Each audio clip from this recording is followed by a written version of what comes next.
Ini menjadi masalah besar. Ini PR sebelum SEA Games. Bagaimana ini? Dengan sekali passing langsung cetak gol. Ini berapa orang padahal? 2, 3, 4, 5, 6, 7, 8, 9, 10. 10 dilewatin dengan satu kali passing. Masalah apa enggak ini? Masalah. Ayo kita kupas bersama hanya di sini di Sepak Bola kau diomongin. Selamat datang di Sepak Up, bola kok diomongin. Oke guys, hari ini kita akan bahas pertandingan leg pertama dan 2 Indonesia versus Mali U23. Di leg pertama, timnas kita dikalahkan 3-0, namun di leg kedua mampu menahan imbang dengan skor 2-2. Apa aja perubahan yang dilakukan oleh Coach Indra? Yuk, kita langsung aja bahas.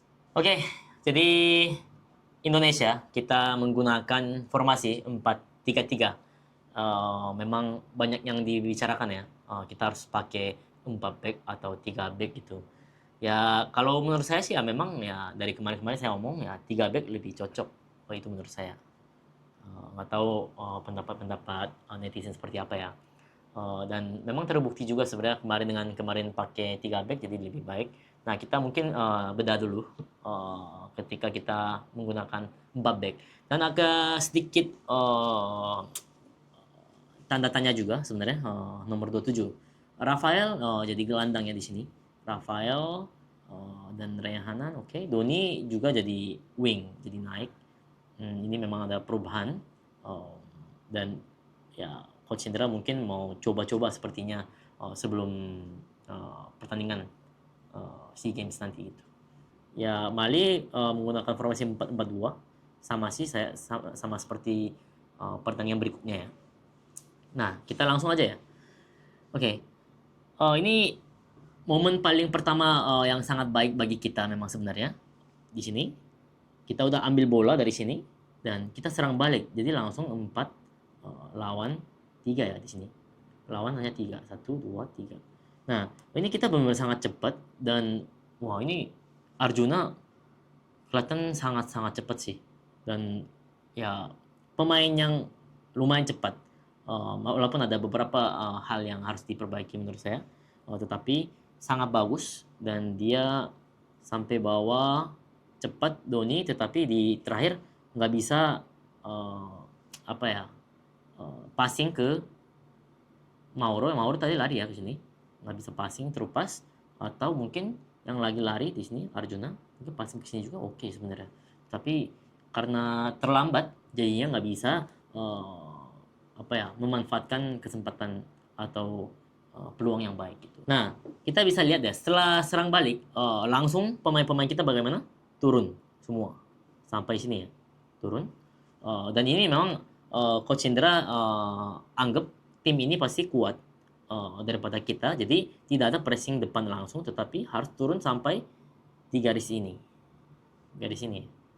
turun semua, dan kalau mereka dorong ke depan lagi sampai ke garis tengah, jadi hampir low mid block sih mereka Indonesia kita bertahan seperti itu.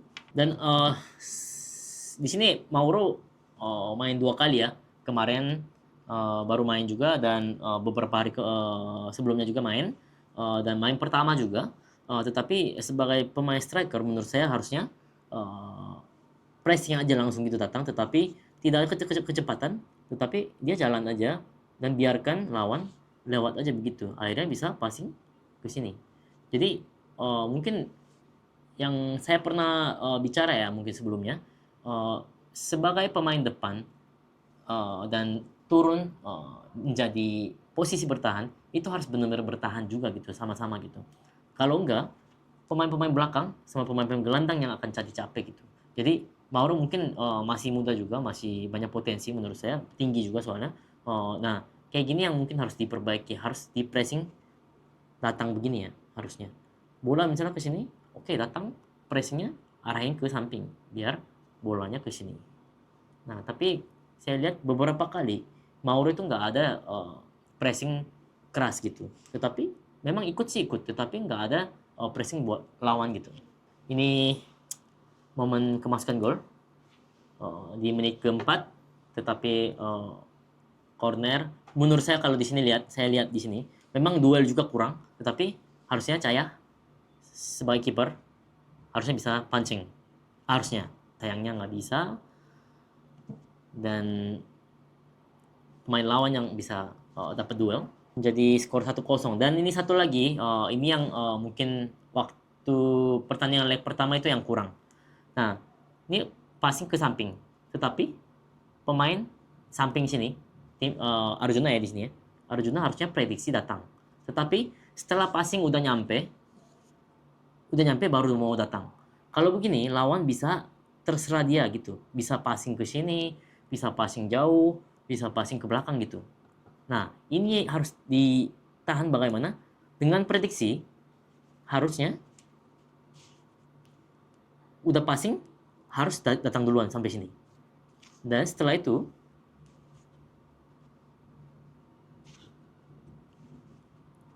pas dia pegang bola, udah 1 lawan 1 di dekat sini.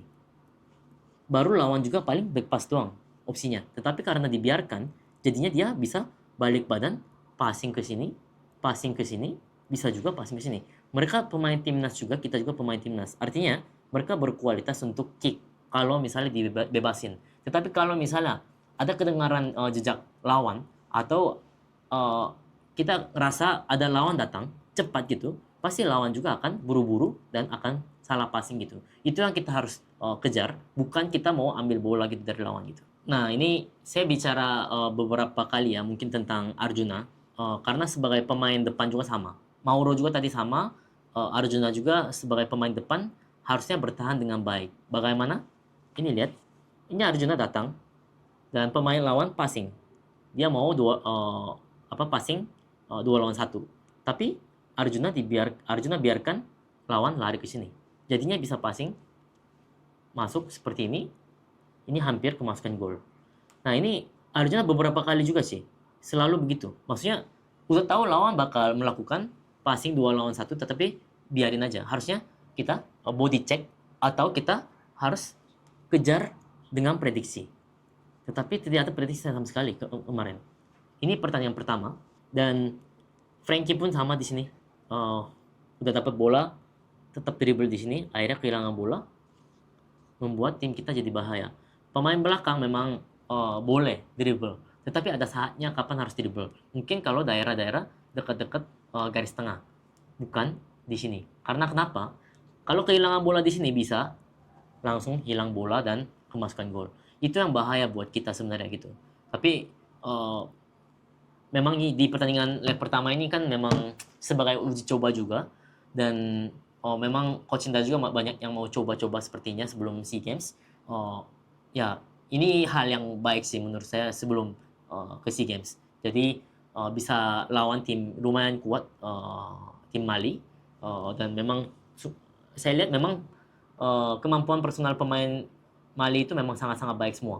Jadi tinggi juga, fleksibel, cepat, kakinya pun panjang. Jadi karena tinggi, jadi passingnya pun kita harus berpikir gitu. Passingnya harus lebih jauh lagi gitu daripada lawan-lawan sebelumnya gitu, atau di Super League gitu. Nah, ini memang di leg pertama ini sesuai skor ya. Maksudnya berbicara skornya itu kita itu memang tidak begitu baik dalam pertandingan leg pertama ini gitu, dibanding leg kedua gitu. Jadi pasti akan lebih banyak bicarakan tentang kesalahan-kesalahan yang apa yang kita lakukan sebenarnya gitu. Nah, ini juga sama. Ananda selalu lihat belakang. Kontrol bolanya selalu ke belakang. Padahal lawan masih jauh gitu. Tapi kalau pemain timnas harusnya bisa balik badan, lihat depan gitu. Lihat depan. Setelah terima bola ya. Tetapi karena lawan ada di sini jadi takut, selalu kontrol bolanya ke belakang, jadinya hanya bisa back pass aja gitu. Padahal ini bagus banget ya. Kita lihat ya di sini ya. Kita lihat passing, dia balik badan. Kalau misalnya udah lihat ya, balik badan, tinggal minta bola, bisa switch play atau bisa through pass. Tetapi karena dia Ananda nggak bisa lihat depan atau nggak bisa lihat situasi, jadinya dia hanya bisa balik badan ke belakang, hanya bisa passing ke belakang kiper atau ke center back. Jadi Ananda beberapa kali juga, maksudnya sering kali lakukan seperti ini. Ini yang mungkin bisa dibilang dia grogi juga, dan jadinya nggak bisa lihat situasi, akhirnya dia hanya bisa kontrol bolanya ke belakang terus gitu. Itu yang menjadi masalah untuk Ananda sebagai gelandang gitu. Padahal pemain gelandang paling penting tuh ya switch play, terima bola, switch play. Tetapi karena nggak lihat situasi, jadi nggak bisa. Itu yang mungkin harus diperbaiki oleh Ananda sendiri gitu. Dan di sini Doni melakukan penetrasi bagus banget ya. Ya sebagai winger harus melakukan penetrasi. Dan ini yang dia lakukan, dan Rafael juga passing udah bagus banget, terupas. Tetapi gimana kalau kita kapek aja gitu? Karena di sini ada Arjuna lari dan dia soalnya lari ke sini, ke dalam, bukan ke sini. Jadi mereka pas empat-empatnya ke sini, tinggal kapek bisa syuting sebenarnya. Nah, tetapi ya nggak bisa dilakukan. Tetapi ini serangan-serangan kayak gini memang sangat baik sih. Nah, ini yang saya tadi bilang juga Ananda, kontrol bola ke belakang lagi selalu. Padahal di sini kosong sekali ya, kosong sekali. Dan kalau misalnya balik badan ke lihat kontrol bola ke depan, mungkin bisa aja passing ke samping atau switch play atau through pass pun bisa gitu langsung. Tetapi selalu maunya kontrol ke belakang, itu yang menjadi masalah kemarin gitu. Tempo permainan di sini berbeda. Dia mungkin bisa aja kontrol bola dengan baik, walaupun ada salah gitu, salah kontrol sedikit kalau di Super League gitu. Tetapi kalau di ajang internasional beda gitu maksudnya. Ini bedanya. Kontrol bola nggak bisa lama-lama, kontrol harus dengan baik, dan langsung harus passing secepatnya gitu. Dan komentator kemarin bilang juga dalam 2-3 detik udah lawan datang gitu. Jadi begitu kontrol bola memang harus cepet banget gitu ya kita passing gitu. Itu yang mungkin bisa membedakan temponya gitu. Ini Kadek ya, Kadek passing, dan tetapi kenapa harus diangkat? Padahal nggak ada siapa-siapa juga di sini, lawan juga masih jauh. Tetapi dengan diangkat dan kontrol juga salah, langsung lawan datang. Padahal ini berapa meter? Ini berapa ya? Ini mas, hampir ya 17 sampai 20 meter ada. Tetapi dengan salah kontrol, dalam 2 detik lawan bisa lari sampai sini. Ya akhirnya kehilangan bola dan hampir kemasukan gol, tapi ini ya memang foul sih. Walaupun saya lihat bukan foul, tetapi ya untungnya wasit juga lebih memihak kita sepertinya, dan ya kita untungnya dapat foul gitu. Memang di pertandingan ini hanya Ivar doang memang yang kelihatan sebenarnya, jujur. Ivar yang memang menjadi MVP menurut saya kalau untuk timnas Indonesia. Dan Ivar tuh sering kali turun membuat bikin 5 back. Kan ini 4 back sebenarnya. Tapi Ivar selalu kalau misalnya lawan mau cross, bikin 5 back begini. Mungkin ada arahan ya sepertinya dari Coach Indra, sepertinya. Tapi nggak tahu kenapa. Mungkin lawan juga banyak cross dan tinggi, jadi mungkin untuk antisipasi itu sepertinya gitu. Dan ini kemasukan gol kedua. Nah, ini Kakang apa ya? Kan bola ke sini ya. Dan Kakang terlalu gampang dilewatin. Dia dengan sekali kontrol bisa lari ke sini, dan ini yang bisa jadi gol. Ini memang kita nggak bisa salahin satu pemain, tetapi kalau kemasukan gol memang satu tim semua salah gitu. 11-11-nya, termasuk ya pelatih, termasuk ya semua cadangan gitu maksudnya. Semua pemain harus bertanggung jawab. Tetapi kalau misalnya dengan momen ini kita lihat aja gitu, dengan lihat momen ini, yang salah itu memang di sini menurut saya Kakang. Kakang tidak ada antisipasi, lawan akan dribble ke sini. Akhirnya sekali kontrol dan dilewatin dengan begitu gampang, akhirnya kemasukan gol gitu. Ya sangat disayangkan. Sebagai center back menurut saya harusnya ya lebih kokoh, harus lebih kuat Kakang. Kakang harus apa ya? Harus antisipasi sebelum bola datang. Itu yang harus dia lakukan sih. Nah, ini gini lagi. Ini yang tadi saya bilang Arjuna. Kan lawan udah passing, lari. Tetapi Arjuna tidak kejar, akhirnya bisa cross sampai sini. Nah, ini yang harus kita jaga ya. Maksudnya ketika lawan mau 2 lawan 1, harus kita body check biar lawan nggak bisa lari, atau enggak kita harus antisipasi untuk lari ke belakang lagi gitu. Tapi itu yang tidak dilakukan. Itu yang sangat disayangkan dari Arjuna. Padahal Arjuna ini pemain cepat, tetapi kebiasaan dia itu ya ini yang tidak baik. Harusnya dia bertahan dengan baik juga. Nah, ini satu hal dari Mauro ya. Mauro, uh, nah kalau kiper yang pegang bola bagaimana? Dia mau serang balik nih, cepat-cepat kayaknya. Tapi Mauro cuma liatin aja. Harusnya bagaimana? Harusnya tutup dong. Tutup, biar lawan nggak bisa lempar. Tapi Mauro hanya liatin aja. Ini menjadi masalah besar ini. Dengan dia passing begini, berapa orang yang dilewatin? 2, 3, 4, 5. 5 pemain kita yang dilewatin dengan satu kali passing dari kiper ini. Bagaimana di antisipasinya? Harus tutup. Mauro, sini. Tutup. Biar lawan nggak bisa lempar gitu. Itu yang harus Mauro lakukan sebagai striker. Jadi striker bukan tugasnya hanya cetak gol saja, tetapi harus bisa bertahan juga dengan baik gitu sebagai anggota tim gitu. Nah ini dengan kan kasih passing begini, jadinya nggak ada waktu istirahat juga. Bagaimana? Harus lari lagi dia, lari lagi semua jadinya. Kan semuanya jadi capek gitu. Bagaimana kalau misalnya Mauro tutup sekali aja di sini, ke sini, tutup. Bagaimana? Lawan pasti balik passing ke sini atau enggak passing ke sini. Atau enggak dia mungkin ke sini lebar, passing ke sini. Kalau gitu, waktu istirahat tim kita pun bakal lebih banyak lagi gitu pasti. Nah, itu yang mungkin harus ditanamkan kepada striker atau pemain-pemain depan kita juga. Nah, ini tentang pertandingan pertama memang banyak yang menurut saya salah. Ya nggak apa-apa lah, tapi ini kan uji coba. Bagus, maksudnya malah bagus di leg pertama banyak muncul kesalahan-kesalahan yang harusnya nggak boleh dilakukan gitu. Oke, ini ada jeda ya, 3-4 harian dari leg pertama sampai ke leg kedua. Dan Mali juga memang banyak ganti. Kita juga banyak berikan perubahan dari Coach Indra. Dan Mali yang jadi home, kita yang jadi away. Dan kita menggunakan jersey putih. Dan memang sepertinya jersey putih itu yang memang menguntungkan selalu bagi kita. Dan memang Coach pun sangat suka waktu itu karena walaupun kita home, kadang kita mau pakai jersey away, jersey putih. Karena jersey putih secara visual memang lebih besar katanya, jadi kita selalu mau pakai jersey putih. Dan dengan begitu ya hasilnya selalu ya banyak yang bagus maksudnya. Enggak selalu sih.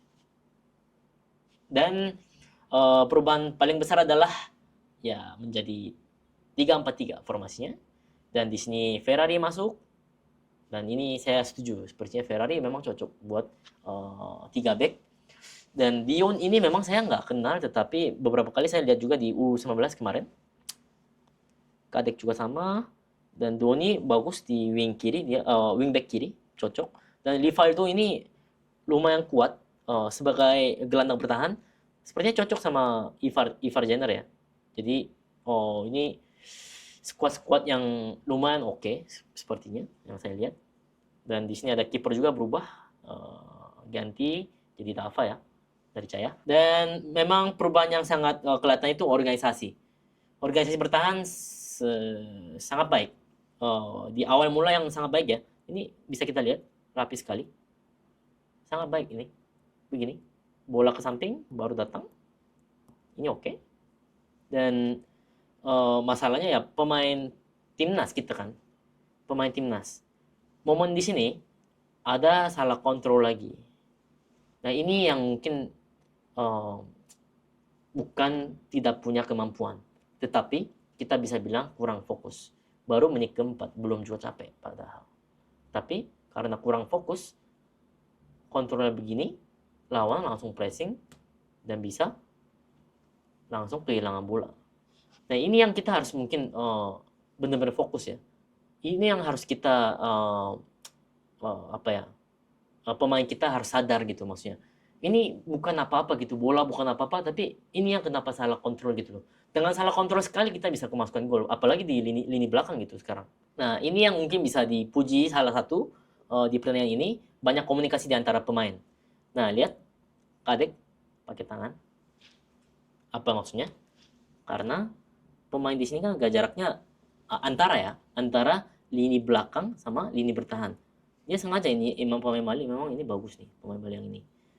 Nah, untuk si rival itu datang agak nggak jelas karena ada juga lawan di sini salah satunya.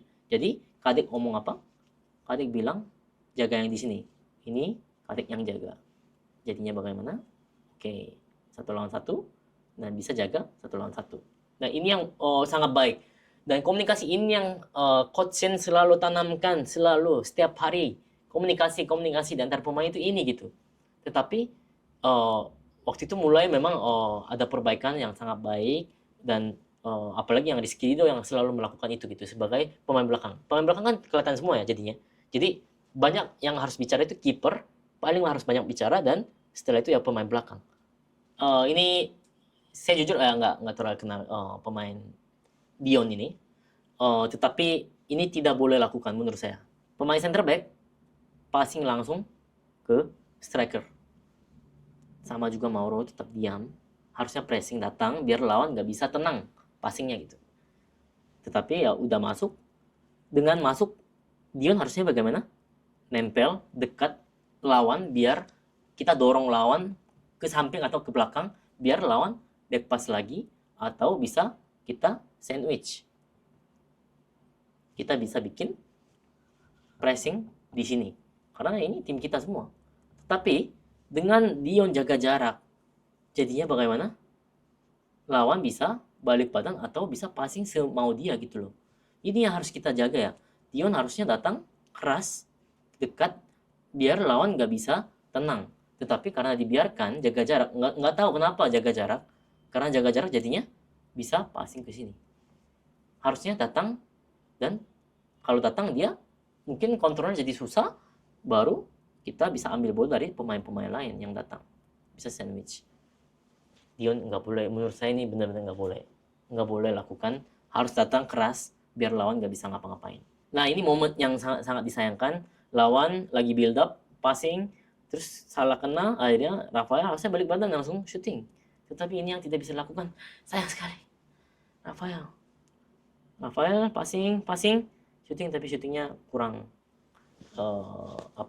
tepat. Jadi akhirnya bolanya out. Sangat disayangkan sebenarnya ini. Harusnya gol di sini mungkin bisa kita memenangkan pertandingan ini sih harusnya. Nah, karena kita nggak bisa masukin gol, jadinya momennya banyak ke mereka, ke Mali. Jadinya di sini momen kemasukan gol. Nah, menit ke-11 kita kemasukan gol, tetapi ya saya selalu bilang ya, kalau kemasukan gol salah siapa? Salah satu tim. Tetapi kita harus sebut satu-satu. Memang di sini di pertama salah Doni juga. Doni nggak bisa kontrol dengan baik dan nggak bisa buang bolanya dengan baik. Akhirnya bolanya sampai ke samping, ini bawah dari sini di cross. Ada dia cetak gol ya, begini ya. Oke, gambarnya begini. Nah, Doni memang salah juga di sini. Tapi mungkin Ivar juga nggak kepikiran. Saya bilang ini Ivar ini. Main-to-mainnya Ivar ini. Tapi lihat pemain Mali lari. Lari cukup. Dan Ivar biarkan, mungkin dia pikir bola nggak mungkin ke sini tiba-tiba. Tetapi masuk juga karena lewat kolongnya pemain ini ya Kadek ya kayaknya. Kolong masuk gol. Ini main-to-mainnya Ivar yang cetak gol. Ini ya memang kalau kita bisa bilang salah semua, memang salah semua. Nggak ada yang jaga dia dari center back juga, mungkin bisa juga ya geser begini. Tapi maksudnya dengan momen ini kita lihat aja ya. Ivar harusnya kejar, bikin two block. Ini yang tidak bisa buat kita. Harusnya bagaimana? Kita Ivar datang jaga di sini. Nah, bola datang pun bisa buang bola atau passing, apapun gitu. Itu yang sangat disayangkan sebenarnya. Tapi tidak apa-apa, karena di awal-awal baru. Dan ini yang Ferrari Ferrari di sini passing kencang ke Hoki, habis itu dia gerak. Ini yang harus tepuk tangan kita. Kenapa? Sebagai pemain belakang, selalu maunya passing udah selesai. Kamu yang ngurus. Biasanya begitu. Harusnya bagaimana? Passing bergerak sedikit pun, itu bisa membuat opsi buat pemain yang terima bola. Nah, dengan dia bergerak ke sini, Ferrari, jadi lawan pun pasti akan lihat, oh ini bakal passing ke sini. Jadinya buat Hoki ada opsinya banyak jadinya. Coba kalau misalnya Hoki nggak gerak ya, Ferrari nggak gerak ya, opsinya cuma satu di sini atau di sini ya, paling dua ya. Tetapi dengan dia bergerak, jadinya punya 3 opsi. 1, 2, 3. Jadi lawan harus antisipasi ketiga-tiganya. Jadinya akhirnya Hoki bisa mainkan itu dan passing through passing yang sangat baik. Walaupun nggak bisa gol ya, tetapi ini yang kita harus lakukan terus. Nah, ini pressing depan ya. Jadi begitu kehilangan bola kita langsung pressing di sini. Jadi memang harus begitu, kehilangan bola langsung pressing di situ, di tempat itu juga langsung. Nah, oke, sangat baik di sini. Udah pressing bagus satu-satu semua. Dan dengan berhasil pressing begini, lawan passing, Hoki bisa berhasil ambil bola, passing dan Mauro bisa finishing dan bisa cetak gol. Ini momen yang sangat baik ya. Maksudnya ketika kehilangan bola kita harus langsung pressing depan, dan langsung kita ambil bola juga bisa langsung shooting. Kenapa? Kalau kehilangan bola kenapa harus kita langsung pressing di situ? Karena coba kalau kita turun berapa meter ini? Turun berapa meter? Mungkin 50 meter lebih. Karena Coach Indra settingnya mulai bertahan itu di garis tengah ya. Nah, tetapi kalau misalnya kita langsung pressing, kita paling 5 meter, paling lama juga 10 meter, paling jauh. Ya, dengan begitu kita ambil bola langsung bisa gol. Jadi ini yang kita harus kita pikirkan ya. Jadi begitu kehilangan bola, bukan kita menyesal, tetapi langsung datang untuk pressing. Itu yang kita harus lakukan. Dan dengan berhasil bisa cetak gol. Sangat baik ini. Serius ini bisa dipuji semua pemain bisa pressing dengan baik sampai cetak gol. Ini proses yang sangat baik sih. Nah, ini juga kehilangan bola, Raka tanggung jawab. Ini mungkin di sini ada 1 lawan 1 ya. Ada satu pemain Mali, satu pemain kita. Jadi mungkin Raka pikir ini agak berbahaya. Dia bertanggung jawab walaupun dia foul ya di sini dan dapat kartu kuning. Tapi sangat oke ini karena kartu kuning itu ya memang harus dipakai untuk momen-momen bahaya di daerah kita gitu.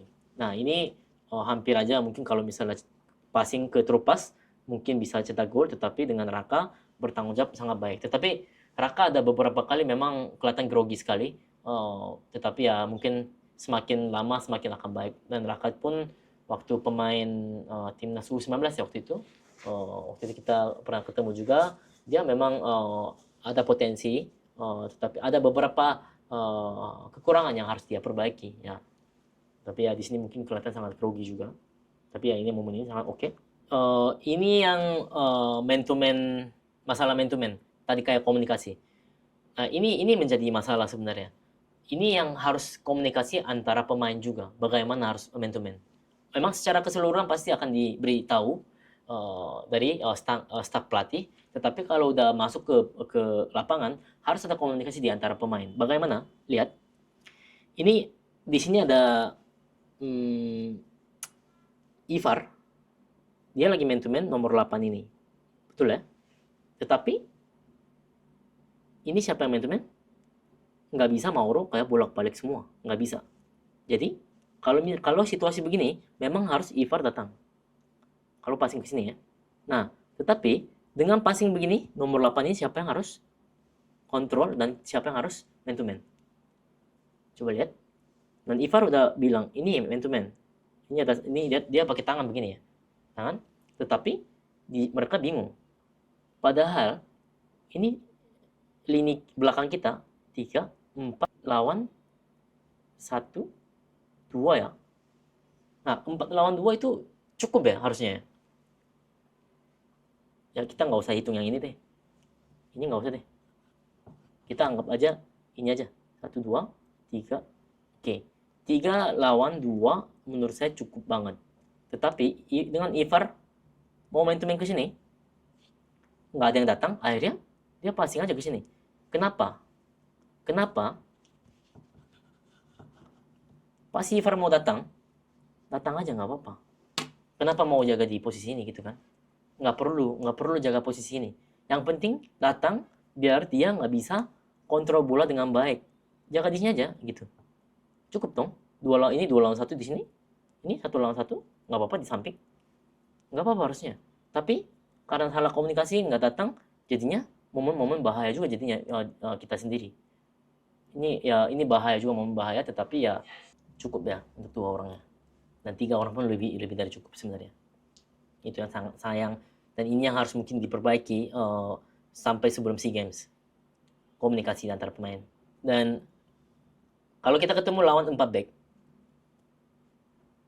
selalu kosong di mana? Samping yang jauh. Selalu samping yang jauh. Ya, Rivaldo sangat baik, terupas ke sini. Oke, ini bisa dipuji. Ini Rivaldo memang pemain tipikal keras juga. Keras, ya kayak Ivar juga. Menurut saya cocok sih memang. Lumayan cocok, serius. Berdua. Rivaldo sama Ivar. Jadi berdua ini bisa jadi duel yang baik. Bisa jadi kombinasi yang baik gitu.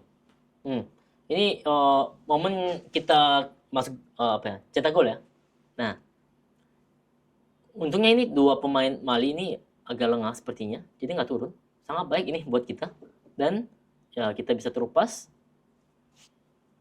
Akhirnya cutback yang sangat baik, bisa kita berhasil memanfaatkan posisi cutback di sini, dan Mauro mau pegang bola nggak nyampe, akhirnya Rafael bisa manfaatkan dengan sangat baik.